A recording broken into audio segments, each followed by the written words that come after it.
Hot water immersion therapy. पिछले 1.5 सालों में इस थेरेपी को काफ़ी पॉपुलैरिटीज़ मिली है। खास करके ऐसा बताया जा रहा है कि क्रॉनिक किडनी डिजीज़ के लिए ये काफ़ी उपयोगी है। सोशल मीडिया में तो इसे ऐसे पॉपुलर किया जा रहा है जैसे कि यदि सीकेडी के patients hot water immersion therapy लेंगे तो चमत्कार की तरह उनका प्रॉब्लम ठीक हो जाएगा कुछ ही दिनों में। मैंने भी पिछले 1.5 सालों में अपने पेशेंट्स पे इसे अप्लाई किया है, ऑनलाइन और ऑफलाइन दोनों तरीक़ों से। पिछले 1.5 साल में अपने क्लिनिक्स में कई पेशेंट्स पे मैंने इसे अप्लाई किया और ऑनलाइन भी कई पेशेंट्स पे अप्लाई किया, और सिर्फ सीकेडी के पेशेंट्स पे नहीं, बट जहाँ पे लग पाया कि ये थेरेपी अदर डिजीज़ में काम करेगी वहाँ पे भी मैंने अप्लाई किया। और पिछले 1.5 साल पे मेरा जो इस थेरेपी के साथ एक्सपीरियंस रहा वह यह रहा कि जैसे बताया जा रहा है वैसा एक्चुअली नहीं है, बट हकीकत कुछ और है। हकीकत तो यह है कि यह थेरेपी कुछ सीकेडी के पेशेंट्स में तो काफ़ी अच्छा वर्क करता है, बट वही जगह यह कुछ पेशेंट्स में काफ़ी ख़राब वर्क करता है। इसे जस्ट ऐसे ही समझें कि एक मेडिसिन किसी पार्टिकुलर डिजीज़ में किसी व्यक्ति को ठीक कर देता है, बट वही मेडिसिन वही डिजीज़ में किसी दूसरे व्यक्ति को रिएक्ट कर जाता है और उस व्यक्ति को उससे नुकसान होने लगता है। तो ये भी कुछ ऐसे ही वर्क कर रहा है जो मैंने देखा अपने पेशेंट्स पे। मेरे कई ऐसे पेशेंट्स हैं जिनको मैं साल भर 1.5 साल से ये थेरेपी दे रहा हूँ और उनमें काफ़ी अच्छा ये वर्क किया और वो पेशेंट्स लगभग ठीक हो चुके हैं और कई कम्प्लीटली ठीक हो चुके हैं। बट कुछ पेशेंट्स पे मैंने ये भी देखा कि इस थेरेपी को लेने के बाद उनकी प्रॉब्लम सॉल्व होने की वजह और ज़्यादा ख़राब हो गई, उनकी कंडीशन और ज़्यादा क्रिटिकल्स हो गई, उनमें जो डिस्कम्फर्ट थे और ज़्यादा बढ़ गए।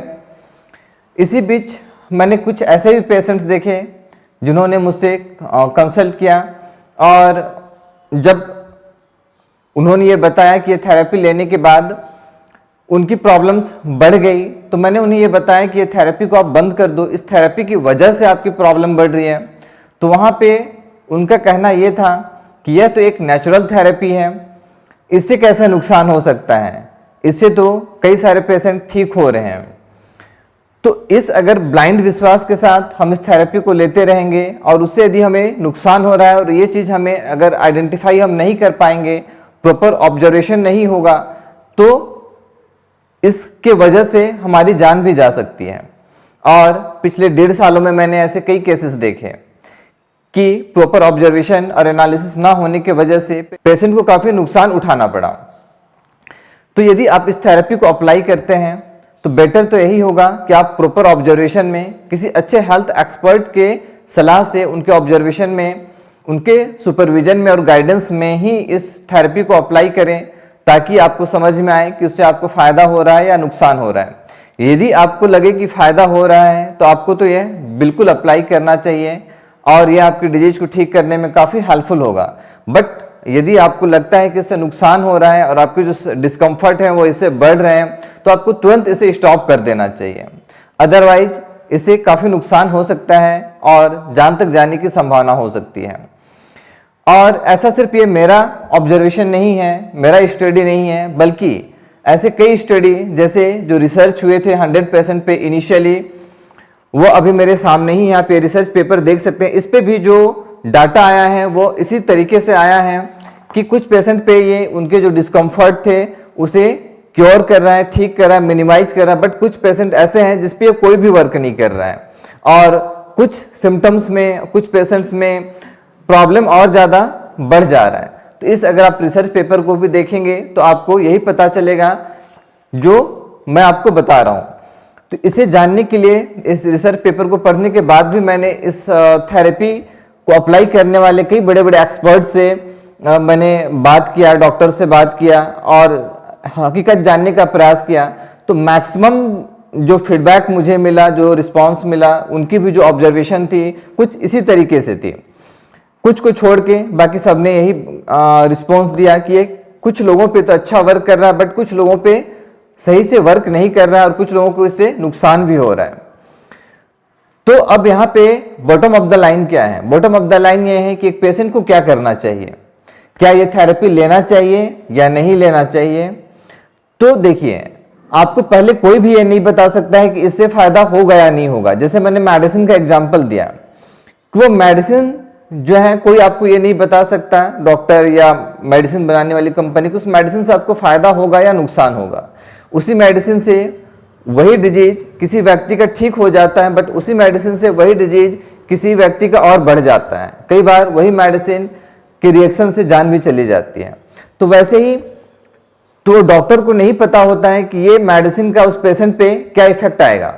तो मुझे लगता है कि ये थेरेपी को भी हमें ऐसे ही समझना चाहिए। और अभी तक जो मेरा एनालिसिस है वो यही है कि एज ए पेशेंट्स या एज ए एक्सपर्ट, ना तो एज ए एक्सपर्ट हम आपको विदाउट अप्लाई किए बता सकते हैं कि ये थेरेपी आप पे काम करेगा या नहीं, और एज ए पेशेंट आप ये पहले समझ भी नहीं पाएंगे कि ये थेरेपी काम करेगा या नहीं।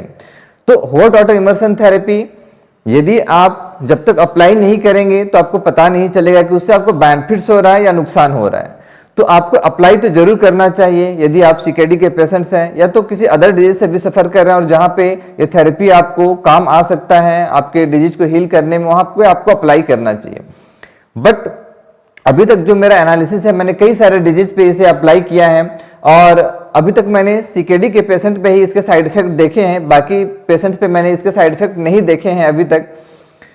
तो हम एज ए सीकेडी पेशेंट हमें क्या करना चाहिए कि अप्लाई जरूर करना चाहिए, बट फिर हमें प्रॉपर ऑब्जर्वेशन में और किसी अच्छे हेल्थ एक्सपर्ट के सुपरविजन में ही, डॉक्टर्स के सुपरविजन में ही इसे अप्लाई करना चाहिए, ताकि प्रॉपर एनालिसिस हो पाए कि ये आप पे काम कर रहा है या नहीं कर रहा है, इससे आपको फायदा हो रहा है या नुकसान हो रहा है या आप पे कोई भी काम नहीं कर रहा है। और प्रॉपर एनालिसिस के साथ फिर आपको इस थेरेपी को अप्लाई करना चाहिए या तो छोड़ देना चाहिए। यदि फायदा हो रहा है तो फिर ये आपके हेल्थ को रिकवर करने में, डिजीज को हील करने में काफ़ी हेल्पफुल हो सकता है। और मेरे कई ऐसे पेशेंट्स हैं जिन पे काफ़ी अच्छा वर्क किया है और वो आज ठीक हो चुके हैं, कई ठीक हो रहे हैं।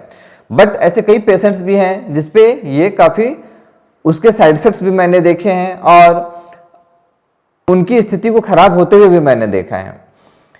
तो वहां पे हमें चाहिए कि अगर इसके साइड इफेक्ट्स नजर आ रहे हैं और हमारे जो डिस्कम्फर्ट हैं, प्रॉब्लम्स है वो बढ़ रहे हैं, तो हमें तुरंत उसे इमीडिएट, जैसे ही हमें ये पता चले कि इससे हमें नुकसान हो रहा है, बंद कर देना चाहिए। बट एज ए पेशेंट्स हमें ये पता होना चाहिए कि इसके फायदे भी हो सकते हैं, नुकसान भी हो सकते हैं। ब्लाइंडली अगर हम इस बिलीफ के साथ अगर आगे बढ़ेंगे कि इससे फायदा ही होगा और नुकसान होते हुए भी इसे हम नहीं छोड़ेंगे, तो ये हमारे लिए फैटल भी हो सकता है, हमारी जान को भी ले सकता है। तो इस बात का आपको ध्यान रखते हुए प्रॉपर सुपरविजन में ही आप कोशिश करें कि इस थेरेपी को अप्लाई करें और आपको बेनिफिट्स होता है तो कंटिन्यू करें, नहीं बेनिफिट्स होता है तो ड्रॉप कर दें।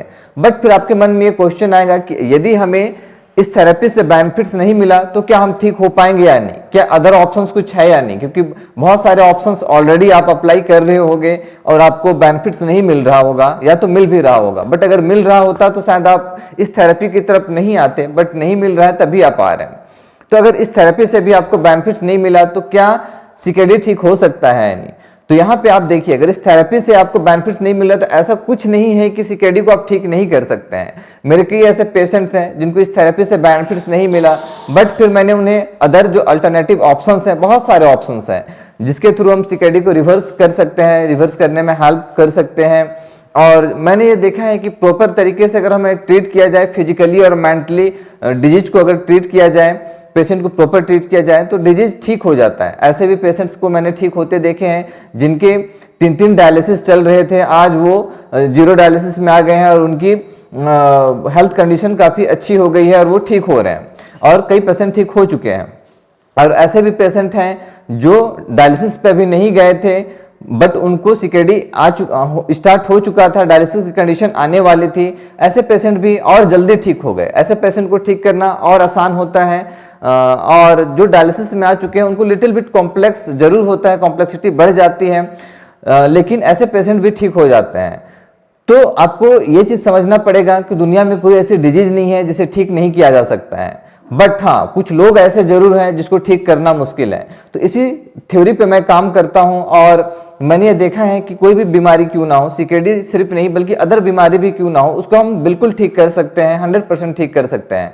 बट दुनिया में कुछ लोग ऐसे जरूर हैं जिनको ठीक कर पाना बहुत ही मुश्किल होता है। क्यों? क्योंकि वो कॉज को ही नहीं समझ पाते और उसे ही ठीक नहीं कर पाते तो इफेक्ट कैसे खत्म होगा। आपको ये समझना पड़ेगा कि कोई भी इफेक्ट्स आ रहा है आपके बॉडी में तो उसका कोई कॉज होगा। अगर आप कॉज पे काम करना स्टार्ट करेंगे तो इफेक्ट ऑलरेडी खत्म हो ही जाएगा। ऐसा हो ही नहीं सकता कि इफेक्ट खत्म ना हो। ये एक साइंस है कि कोई भी इफेक्ट है तो उसका कोई ना कोई कॉज है, और अगर आप कॉज को खत्म कर दे तो इफेक्ट खत्म हो जाएगा। बट अगर आप इफेक्ट पे ही काम करते रहेंगे और अपने कॉज पे काम नहीं किया तो इफेक्ट कभी खत्म नहीं होगा। आप इफेक्ट को सिम्टोमेटिकली आप चेंज कर सकते हैं, मेंटेन कर सकते हैं दवाइयों के थ्रू या अदर किसी तरीके से, बट वो कुछ समय के लिए मैनेज जरूर होगा, बट ज्यादा से ज्यादा चांस यही होता है कि वो रिवर्स नहीं होता है, समय के साथ प्रोग्रेस ही करता रहता है। और इस वजह से हम अपने डिजीज को ठीक नहीं कर पाते क्योंकि हम इफेक्ट पे काम करते रहते हैं। बट अगर हम कॉज पे काम करना स्टार्ट कर दें तो आप देखेंगे धीरे धीरे आपका इफेक्ट खत्म हो जाएगा और आप 100% हेल्दी हो जाएंगे। और मैंने पेशेंट्स पे ये देखा है कि मैक्सिमम पेशेंट्स जो है क्यों ठीक नहीं हो पाते, क्योंकि वो एक तो कॉज को नहीं समझ पाते, इफेक्ट पे ही काम करते रहते हैं। दूसरा प्रॉब्लम ये होता है कि वो जो एडिक्शन से, जो हैबिट से गुजर रहे हैं उसको आप चेंज नहीं कर पाते। उनको समझना पड़ेगा कि जो वो कर रहे हैं वो करते हुए ही वो बीमार हो रहे हैं और उनकी डिजीज प्रोग्रेस कर रही है। तो अगर उस पर हम सुधार ना लाएं, उसे चेंज ना करें और ये कल्पना करें कि हमारी डिजीज ठीक हो जाएगी तो ये शायद मुश्किल है। फिर से मैं आपको वही कोट्स बताना चाहूंगा कि दुनिया में कोई ऐसी बीमारी नहीं है जिसे ठीक नहीं किया जा सकता है, बट दुनिया में कुछ लोग ऐसे हैं जिन्हें ठीक करना मुश्किल है। तो आपको डिसाइड करना पड़ेगा कि आप किन लोगों में से हैं। उन लोगों में से हैं जो ठीक हो जाते हैं या उन लोगों में से हैं जो कभी ठीक होते नहीं, ये आपको डिसाइड करना पड़ेगा। अगर आप उन लोगों में से हैं जो ठीक हो जाते हैं तो आपकी डिजीज ठीक हो सकती है, 100% ठीक हो सकती है। बट आप उन लोगों में से हैं जो अपना जीवन में कुछ परिवर्तन ही नहीं लाना चाहते, ठीक ही नहीं होना चाहते, किसी कल्पना में वो खोए हुए हैं कि कोई चमत्कार हो जाएगा, कोई ऐसे मेडिसिन मिल जाएगी, कोई ऐसा हर्ब्स मिल जाएगा जिससे कि कोई चमत्कार की तरह कोई थेरेपी मिल जाएगा जिससे उसके जीवन में चमत्कार आ जाएगा, उन्हें कुछ करना नहीं पड़ेगा और वो ठीक हो जाएंगे, तो फिर आपकी ठीक होने की संभावना बहुत कम है। तो आप डिसाइड कीजिए कि आप किस तरह के लोग हैं, और आप अगर उस तरह के लोग हैं कि जो अपने हेल्थ के ऊपर काम करने के लिए तैयार हैं, कॉज पे काम करने के लिए तैयार हैं, जिस तरीके से डिजीज ठीक होती है उस राह में चलने के लिए तैयार हैं, तो मैं आपको विश्वास दिला सकता हूं कि आप 100% ठीक हो सकते हैं। तो इस वीडियो में इतना ही, फिर मिलेंगे इसी तरह के किसी यूजफुल वीडियो के साथ। तब तक के लिए नमस्ते।